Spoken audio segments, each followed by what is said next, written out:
Hello, everyone who's joined us today for this Mobile Ecosystem Forum webinar, where we are joined by Marco, the Vice President of Business and Market Development at NetNumber Global Data Services. So hi, Marco, how are you doing? Hi, everyone. Doing great today. Fantastic. Great stuff. Well, we'll move on to the topics in a moment, but let's just start with a recap of what we're going to be covering today. So this webinar is all about sharing insights about why trust is so important in today's communication environment, and how the NetNumber Confidence Index score cuts through a lot of that complexity and allows us to, probably one of the important aspects is around combating. I know even just from our conversation a moment ago there's a lot more reasons why this number is important, from business optimization and all sorts of things, which we'll go into in more detail in a moment. But ultimately, this is really about delivering a simple numeric index that helps us assess each phone number and then being able to whether a brand should interact with them or not, and decide whether they want to spend their money on messaging with that phone number. So a really important service. So I'm looking forward to finding out a bit more about this today, and we'll certainly dip into that. But first of all, can you just introduce yourself for anyone who's not seen you in one of our previous webinars? Let's give us a quick intro to who you are and what you do at NetNumber, please. Absolutely, more than happy to do so. I'm Marco. I work for NetNumber as a VP of Business and Market Development. So I'm involved with industry engagement, doing things like these webinars, looking into market trends, industry trends, where we want to move with our company positioning strategically, or where we want to move with our product portfolio, heavily involved in new product innovations like the new NetNumber Confidence Index, and all of the sorts associated with such activities. I joined NetNumber a little over a year ago. In general, I have over a decade experience in the communications market, previously working for a CPaaS player in the industry as a product management vice president. And yeah, I'm very happy to be here today. Fantastic, great stuff. Well, let's start these sessions. We often all just roll straight into talking about the topics, but I'd like to find out a little bit more about you first of all. I know we've been talking over the last week or so and sort of discussing these, but I'm really interested in some of your hobbies. So let's do you want to just tell us something about you, about one of your hobbies, if that's okay, before we go into the topics today? Michael, am I right that you assume that I do not spend my weekends looking into phone number data and how I can innovate phone number intelligence data services around that data? No, you're right. I need to wind down as well, like everybody does. And what I like to do to disconnect is I like to go on a sailing boat. The experience to go there to get completely disconnected, you don't use your phone typically when you're sailing. It's like a very physical activity, although it can be chill at times too. But you're out there on a sea or on the ocean, and everything seems immediately distant when you go on a sailing boat. And then on top of that comes the feeling of the wind and the speed when you start going max speed on a sailing boat and you try to optimize your course and everything. It's just very, very calming for me. It's really nice. Fantastic. I'd have to say it's boats aren't necessarily my thing. I prefer flying myself. That's I'm quite a fan of flying, although I find it's one of those pastimes that I generally do more for getting to perhaps an event or a conference than I do for leisure. But great stuff.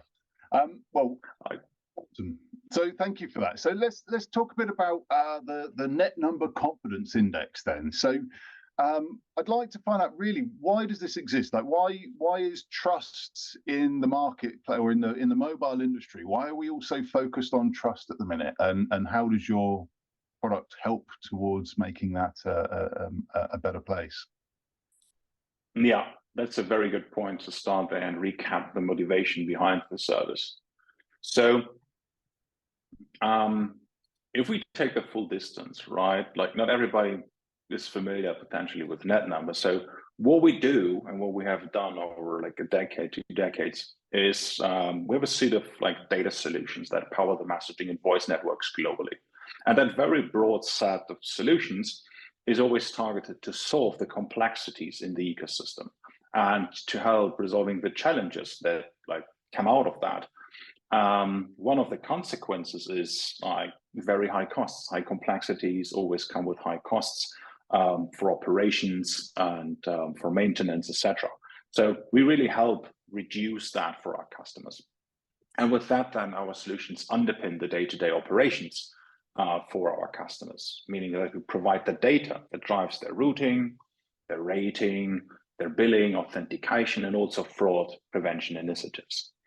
And over the time, I would say the focus of the industry has shifted a bit. Like originally it was all about like speed, accuracy, right? So you wanted to terminate a voice call, you wanted to terminate a message, and you needed to make sure that it actually happens. So you have the right destination to terminate it to. So it was always a question more about like where to route it. And today, it's not only about where to route it, but it's also about should I route it at all, right? So fraud has increased significantly. Consumer trust has decreased. And with that, also like things like artificially inflated traffic and other things. Like there is so much noise on the networks, which is unwanted transactions, unwanted communications, that our customers ask us for a service to filter that out. Like how can we get confidence into the traffic that we originate, that we receive, that we transit?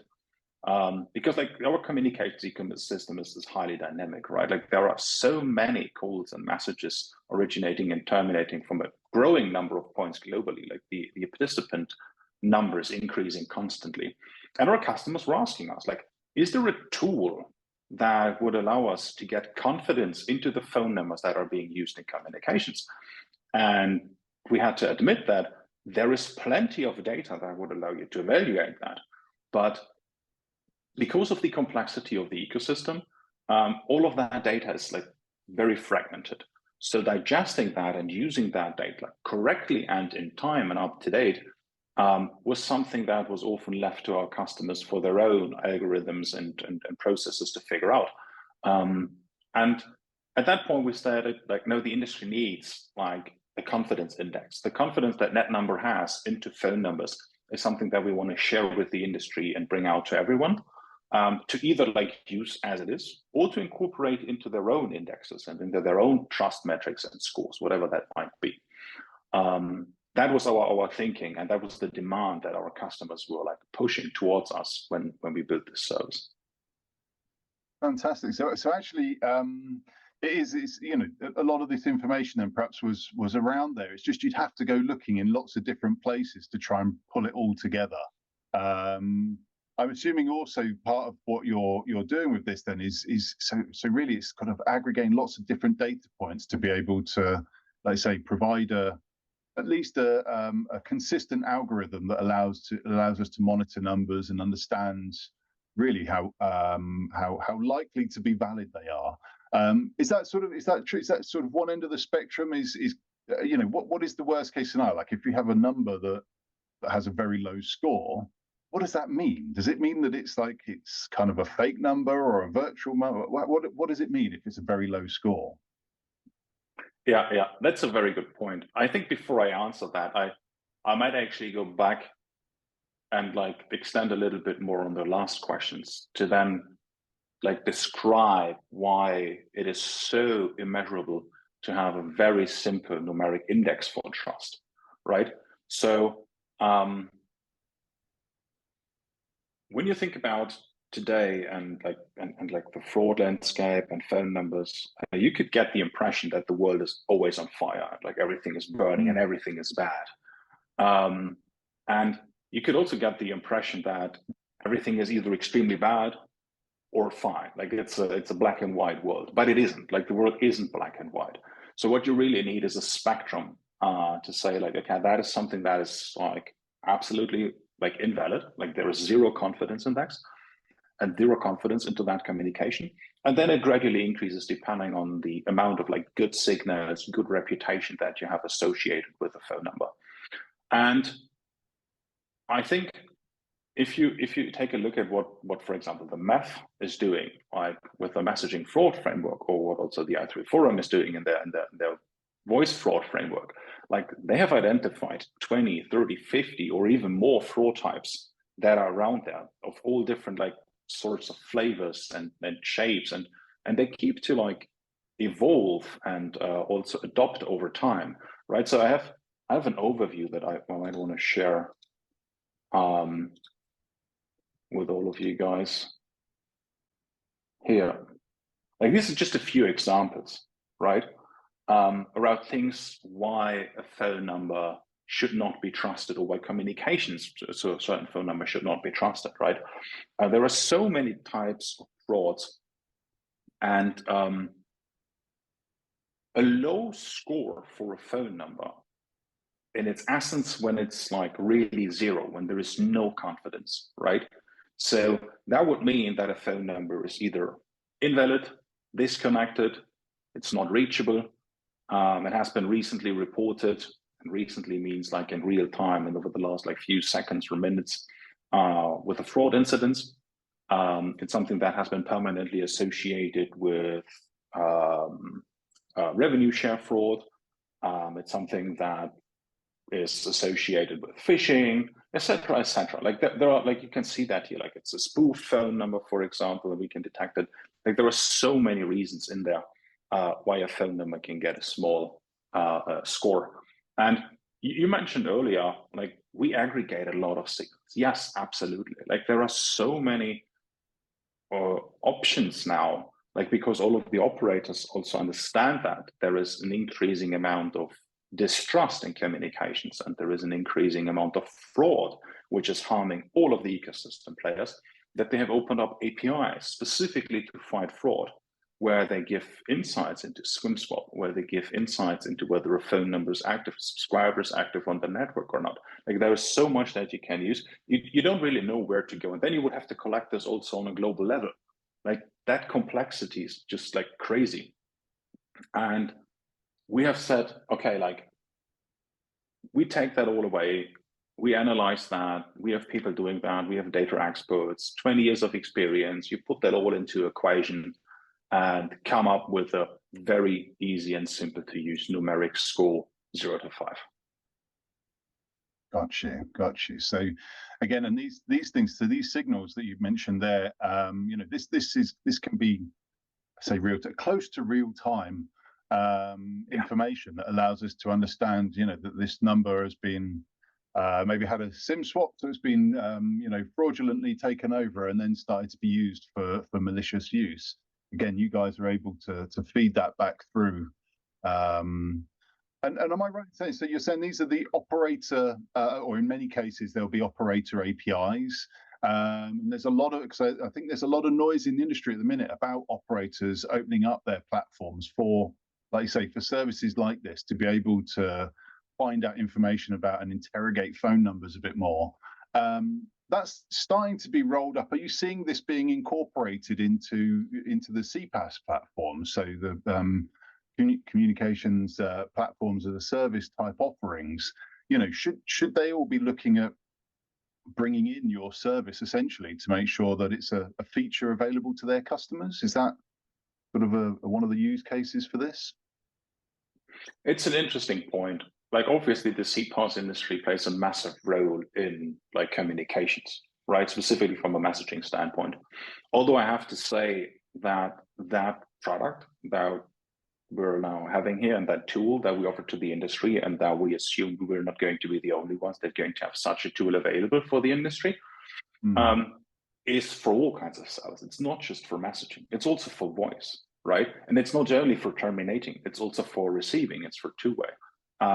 Also, it can be used, and we can make a deep dive into the use case a little bit later, potentially, by financial institutions for reputation scores and whatnot. So you were asking what's in it, right? Like what's being used. Like there has been a lot of like buzz around the operator API. So maybe maybe that helps a little bit to visualize it, what it is all about, right? So like, obviously, we don't want to reveal what's our secret sauce and what's the equation, right? Like we don't publish a paper on it and say, like, this is how it is, and now, like, challenge our equation. Nearly got you. Right. It's also like not to get me wrong, like, it's not about to, like, say, like, if you use that, that's like erasing fraud. It's definitely not that case. For that, like bad actors are too smart, they adapt too fast, but it's definitely something that you can take into consideration. And there is a lot of stuff in there.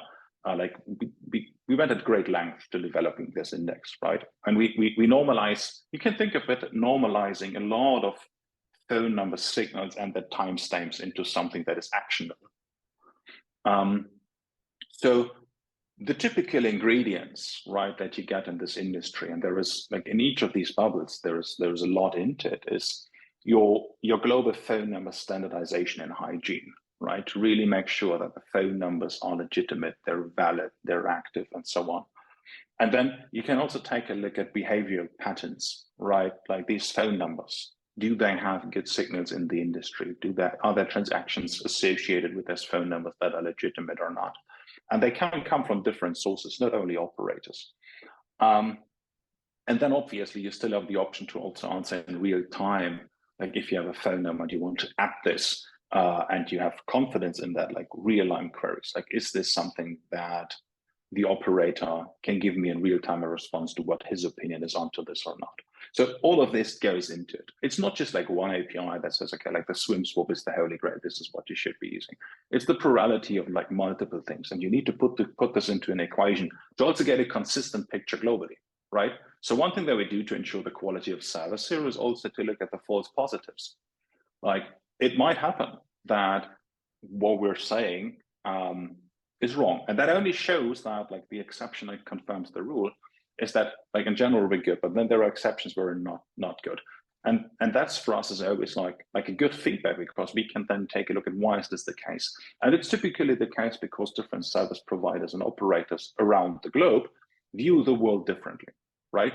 And they evaluate things differently. Now, if you want to transition that intelligence into, like, other countries or other markets, because you also see attack vectors changing from country to country, you have to sort of normalize that, right? And also put this into, like, a timely context. So there is a lot in it. You asked earlier, what's the zero? So the zero is really like invalid or unable to verify, like, the baseline conditions. And then it gradually goes up to a 5. And what we have also seen with running this service productively now with a few of our customers and clients, like, phone numbers evolve, right? There are phone numbers that are very stable, but then there are also phone numbers that, like, vary in how they're being used and what they're doing. And that can not always be, but it can very frequently be associated to ownership change, right? Or just a phone number that is, like, dormant for a while and then is being used again, and then it's dormant again and then it's being used again. So there's also plays a role that you have to take, like, and that's what we have with, like, phone number behavioral patterns. Like, you have to also take a history into consideration. Is there something unusual? Is there something usual? Like, if there are firewall providers in here or network analysts, like, I'm not telling anything new, right? Like, you know that is an indication. But to take all of that, digest that, and make that actionable is a challenge. And with that new tool, we think we have spearheaded the trend that will probably be copied. And hopefully will be copied by others as well. Well, do you know, that's really interesting. I hadn't considered that. So for example, my phone number, I've not changed my mobile phone. I've had it for many, many years, and I've been quite proud that I've managed to keep it for so many years. But like you say, I have other friends where they've sort of changed their number. I mean, maybe not every year, that might be a bit strong, but certainly with some regularity, to the point that I've got a list of sort of phone numbers perhaps against their contact name. How many, like, from what you guys see, I mean, what percentage do you see? Do you see sort of like patterns, so trends, like certain parts of the world or certain demographics, or is it, how do you sort of see the ebb and flow of phone numbers, that some which stay the same, some which maybe are migrating, moving from network to network? Do you get quite a picture of that? Are you able to glean some some sort of information or insight, or is it just one of those pretty data pictures? Data pictures are never pretty unless you choose a very nice visualization, right?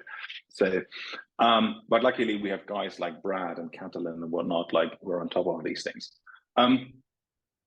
So what I want to respond here is that, like, first of all, we're not a surveillance company. No, like, it's not like we have a phone book of all of the global phone numbers and we keep record of all of them and track them. Like, that's not how it works at all. Whenever I tell you something and an experience, it's always in like combination with the use case of one of our customers, and then we like basically feedback our customers' feedback. It's not like we map the entire world, create a phone book. Like, this is not happening. I can't even pull that data myself, and I cannot. We can't also not track subscribers. We don't know who's the subscriber behind. Like you said, like your friends are changing phone numbers. We wouldn't know. Like, we don't know who the owner of the phone number is. Like that's not what we do. And if there is an identity, like a person, and that is frequently changing phone numbers, we wouldn't know. Like, that's a pattern that we don't see. Like, it's out of the scope of what we're doing. But what we can see and what we can tell you is that a phone number has a consistent behavior over a certain time frame. Because the signals that we see in the industry are consistent to that phone number. You could interpret this and indicate that if you're interested in the subscriber, saying that potentially it's still the same subscriber of that phone number over that time, but it's not guaranteed, right? Like, if my phone number would migrate between me and, let's say, like a few of my friends or colleagues, the behavior would probably be the same, the signals would be the same. Like, you wouldn't really see something. Now, you're asking about demographics. We have no idea what the demographics of the phone numbers are, really. Like we really don't know. So I have to say no. Like, we can't tell you all of these insights that you're asking for. To the earlier point, like, what trends do we see in terms of like how many phone numbers are inaccurate or untrustworthy? That really depends on the industry, I would say, and on the data sets that they have and they're engaging with. And that's pretty consistent with what was also reported in other webinars and other contexts, is somewhere around 5 and 15%, where we would say, okay, that's definitely something that we know is, you don't need that. So meaning that you can reduce your cost of traffic or like outreaches with a cleaning process by this like 5 to 15%. But you have to keep in mind that that's a dynamic process, right? Like, once you do that evaluation today, you might have to redo that for your like next campaign, or when you analyze your traffic and your network like next month again. But then there are other scenarios where we investigate data sets of clients and customers that have been under attack. And in these cases, the numbers are much higher, right? Like, in these cases, you can really tell that there are a lot of phone numbers in there that should not have been there. It's not in every case. We can't detect every case, but we have seen cases where this goes up to 30, 40, 50%.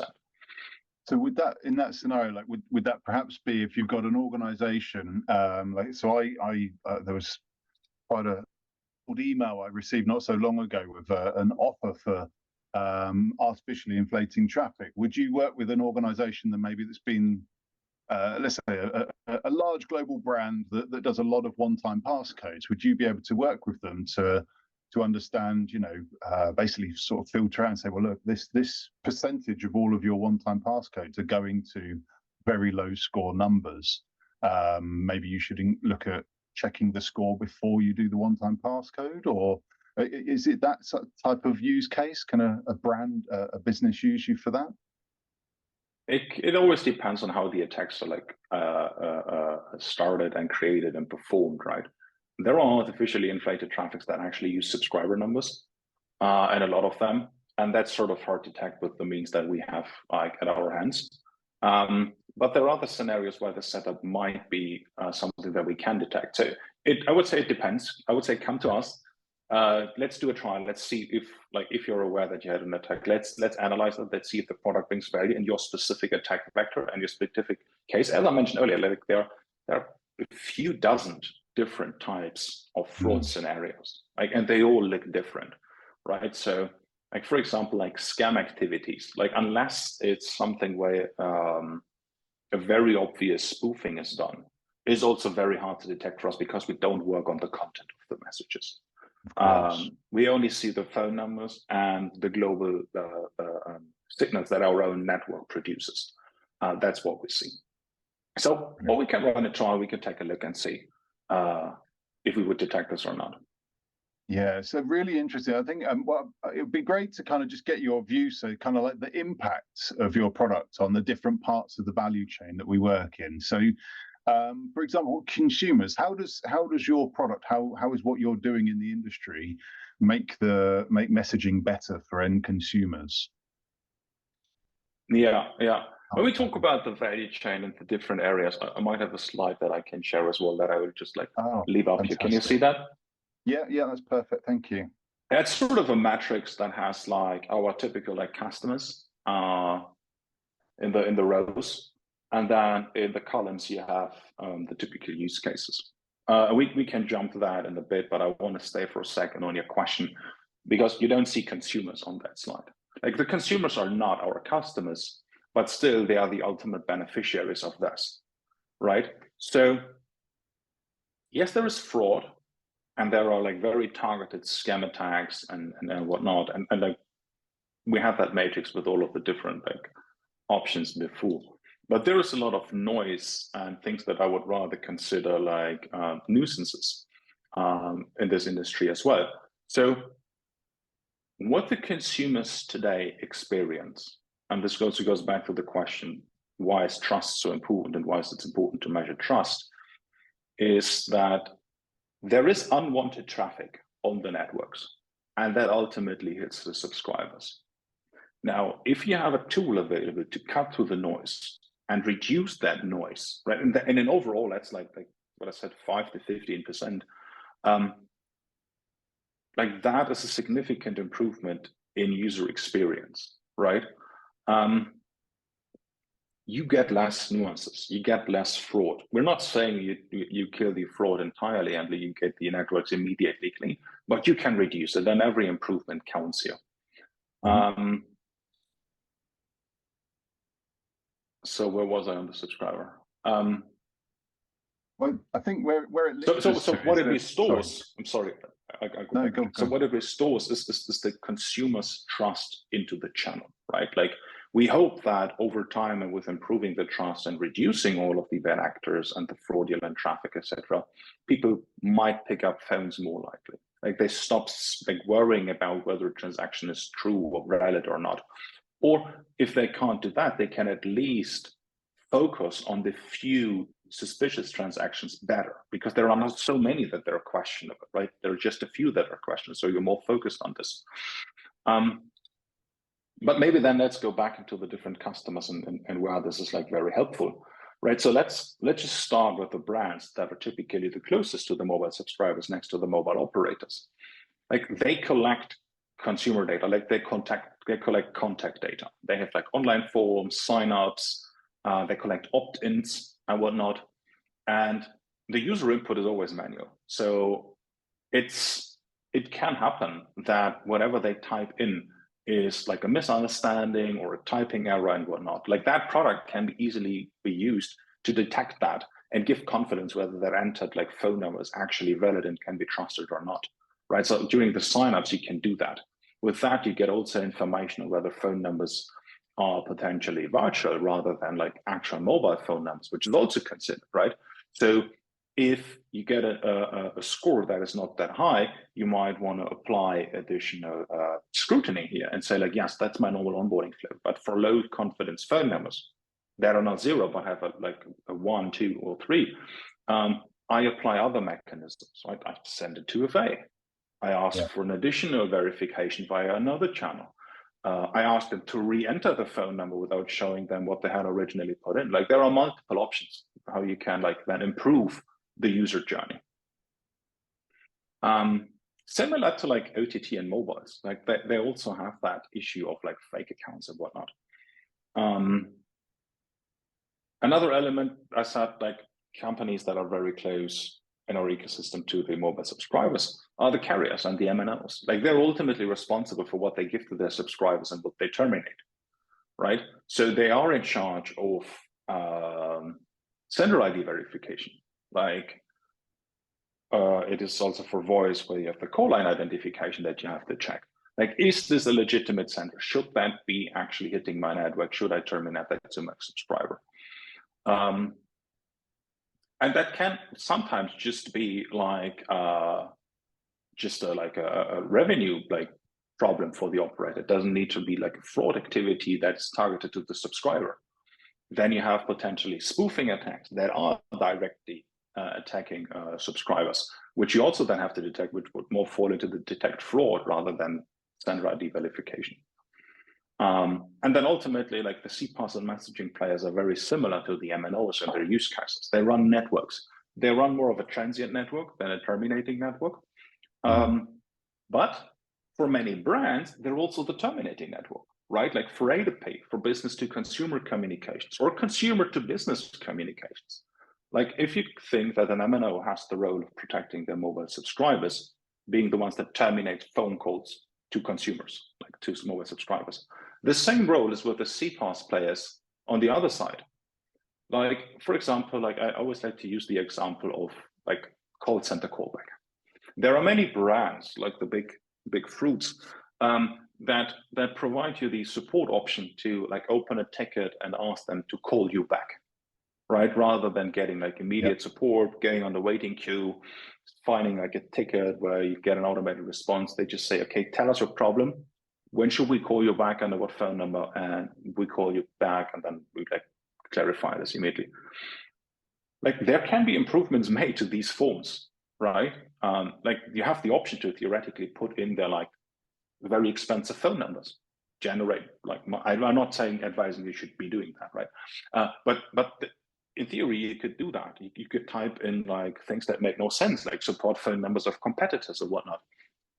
And you can either like fix this as the brand level, or you can fix this on the CPaaS level, where you would actually help your brand to say like, okay, if you run your call center traffic through us and the SIP trunk is with us, like we do have a service that you can like add on top of our like SIP trunk services that help you protect your like agents from unwanted contacts. I love that. So the idea of someone setting up, which again, you know, it's really important to protect platforms from this, because I think the scenario you said there was someone typing in the phone number of another person's support. So I think, you know, I could just see that scenario where I'm asking to get a bit of help, and actually, if I was feeling mischievous, you might sort of provide the phone number for another company or perhaps something that you've gone to. So we end up wasting everyone's time, and there's cost in the industry that ultimately money's going to change hands for those calls. So it is a it's something that we need, that if we can protect brands and the end customers from that, then that feels like a very valuable service to be offering. Yeah, and like just think about like all of this causes complaints, right? And that by itself is already like bad for the industry. Like when mobile subscribers complain, it's bad. But like there are consequences of that as well. Like you have to investigate that. You have to see what was actually the case. What was the root cause? You have to track it down. You have to involve your upstream and downstream providers potentially. Like there is a whole, like we all know how costly it is if you have these complaints. And I think this is a tool that really like allows the industry to get like a easy to comprehend numeric value and like use that, right? And you can use that at different levels. Like we haven't touched base on that yet, but I want to add that too. Like you can just say, okay, I don't have a high budget. I need a simple yes or no. I need a black and white. Like netnumber provide me, or like industry provide me a black and white version that you're sure about. So meaning like a service that has very, very little to none, like false positives. And then you can just implement the 0 and everything else would be then your 1 or your 5, right? It's a very black and white, true or false type of interpretation. And you can adopt something like this pretty easily. Like there's not a lot of investment for you to do so. And then there is a spectrum of different like options on how to like use that index. You can then say, okay, for each and every like score, I implement a different scrutiny or a different like scenario. And then you can even go to like what Brad always likes to say, mad scientist on this. and say, like, we have our own data infrastructure. We have our own data lakes. We have our own signals, like financial institutions typically do that. We have our own business analysts. So we take the net number confidence index, or like the telecommunications networks confidence index, and put that into correlation with other signals and other data that we see from other areas that might not necessarily be telecommunications. And financial institutions like to do that, right? They like to correlate that, but they have like mad scientists behind that. Like that's for the heavier budget to really say, okay, I correlate these things now with other things. And those, like, insurances do profilings of like individuals. They potentially then like do much more than I can now explain or think of. But it's just, to me, it was like, when we designed this originally, I was just thinking about the black and white use case. Like, I come from a messaging background. I was like, should I terminate? Should I like route this message? Yes or no? Should I accept that phone call? Yes or no? And then we developed that, and then we like started interpreting all of the signals that we see and all of the sources, and talked to all of these industry participants. And they said, like, it's not just like black and white, like it's a spectrum. And then we're like, okay, like, what's the spectrum supposed to be? 0 to 100, 0 to 1,000, like, what do we want to be? And then we figured over time that 0 to 5 is a good starting point. It's still like not as vast that you can't implement individual categories for each of the different scores, but it still gives you a large enough spectrum to not be so radical with your decisions, and to really put this into context with your policies and your overall like philosophy. Like, there are network providers that are very strict. Other network providers are very loose. Some have strict policies on outgoing things, others don't. Some have like very strict policies on incoming, others don't. Like, it really depends on how you want to run your network. And this is what the philosophy that we were always working with was, this like, we just help the industry enforce their policies. Like, they have complex challenges. We want to make it simple. So if you want to create network policies, I think you're looking for tools that help you make these decisions. And that's just like one of them. And it's hopefully not that complicated. Yeah, well, I can see it, because it does seem it's one of those things that's very much use case dependent. So like you say, when you're talking about networks, then they're going to be working to one set of criteria as to whether they want to accept a 3 or 4 or 5. Again, they might put different value, but I sort of put things often into the enterprise. And my background's all working with enterprise, really. And a lot of the that end of things, I can see why, in some cases, if it was I just need to do an alert out to customers, I'm not too worried, really. Maybe it's not personal information. Then actually I might be more willing to spread, to send it to lower score numbers, because actually it's more value to me to make sure my customers find out about things than it is to be super strict on who I'm messaging that to. Whereas if it is, shall we say, about transactions, something personal, or a sign up for a use case where it's a bit more likely to cause harm should I allow this through, then I might limit it and say I only care about 5s. Everything else is like you say, I go down other paths to verify individuals if I get anything other than a 5 back. So I can see the value of this throughout. I say from enterprises all the way through to mobile operators. The other thing I thought was really interesting on that slide that you showed a moment ago, at one end we had the use cases for the CPaaS providers, but of course a lot of those guys are also providing software environments, so they're also offering, I'm assuming, the signups and so forth. Actually, again, they're kind of working like a brand in some, or certainly as a software provider in that scenario. So actually, I can see that whole matrix suddenly starts becoming, I might be ticking all of the boxes depending on what I do within the industry. So really, really interesting. Thank you for sharing that today.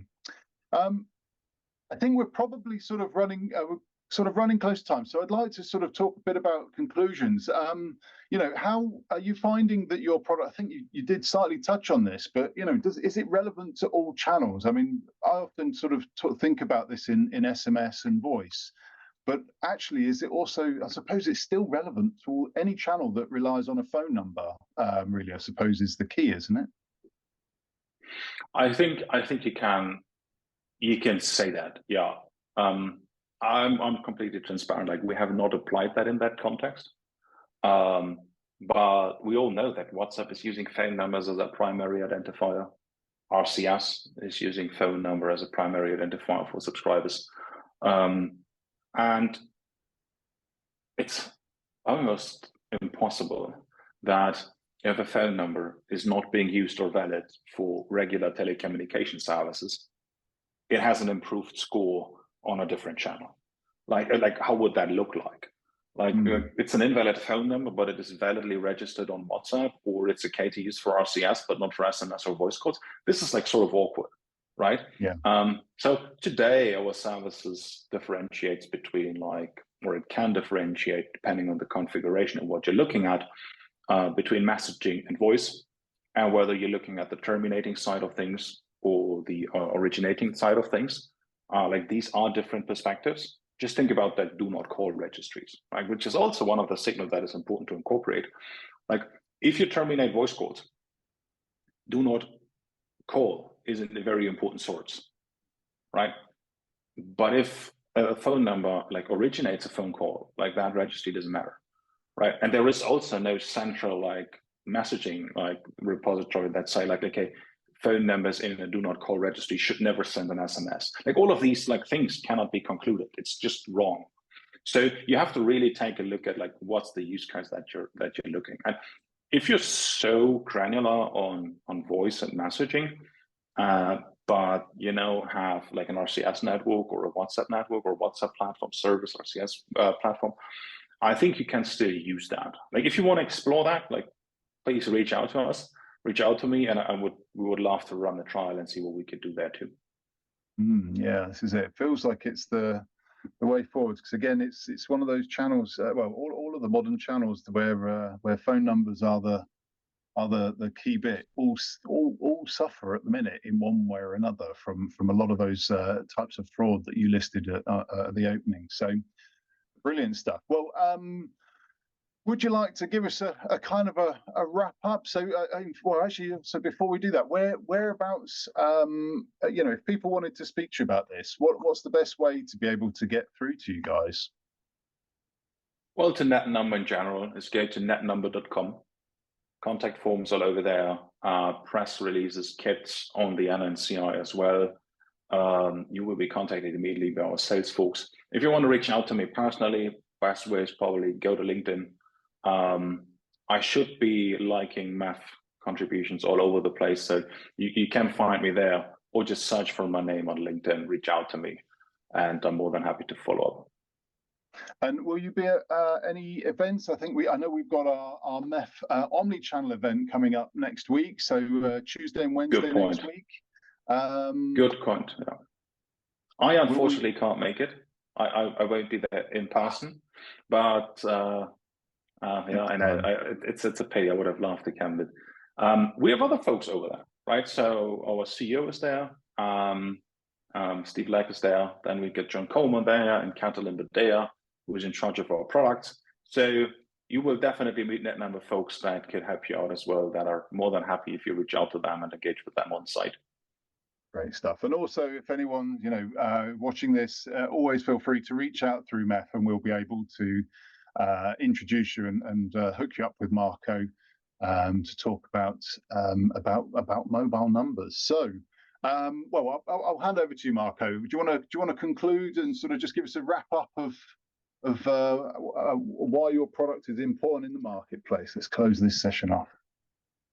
Happy to do so. But first of all, you said mobile numbers. I have to say it's for all numbers. It's not just mobile, right? Like business communications typically use toll-free numbers, virtual numbers, landline numbers. It's really about all of phone numbers that can be used for mobile communications. I think what this is all about and what we have discussed today is like every participant in the ecosystem needs to have a good communication strategy. And that communication strategy, one of the key pillars it needs to have is trust, right? And getting confidence into the phone numbers that you transit in your network or that you use for origination and termination is extremely important to protect the revenues that we have and the efficiency that we have with telecommunication channels today. So it cannot be overstated how good it is to have a measurable index to evaluate the trust of phone numbers here, I would say. And once this is applied, the future that we envision here is definitely a world with less noise, less fraud, and less nuisance. Well, all super important objectives for all of us in this industry, and further afield. So fantastic stuff. And thank you very much for your time today, talking us through what's a really, really interesting product. I can't wait to see, I think it's one of those areas where I really want to see some of the charts and the data that you guys generate. I am a bit of a nerd in that respect. So, super, super important as well. Like you say, really important, the fact that where your product starts and stops. It's not about kind of building up very, very detailed data on individuals. It's about being able to provide a true understanding of numbers, really, and whether they should be communicated with. So fantastic all round. I'm going to close this off there. I don't think we have any questions. I'll just double check on the Q&A there. No, we're all clear there. So if anything does come through again, Marco, I'll be sure to send over to you any questions that we get through after this session. But otherwise, thank you very much for your time today. I look forward to seeing some of your colleagues at Mobile Ecosystem Forum Omnichannel event next week. I believe it's in London, Tuesday, Wednesday. So again, that'd be great to meet some of your team there, and a pleasure as always. I look forward to speaking to you again in the future. Thank you so much. Cheers, Marco. Bye.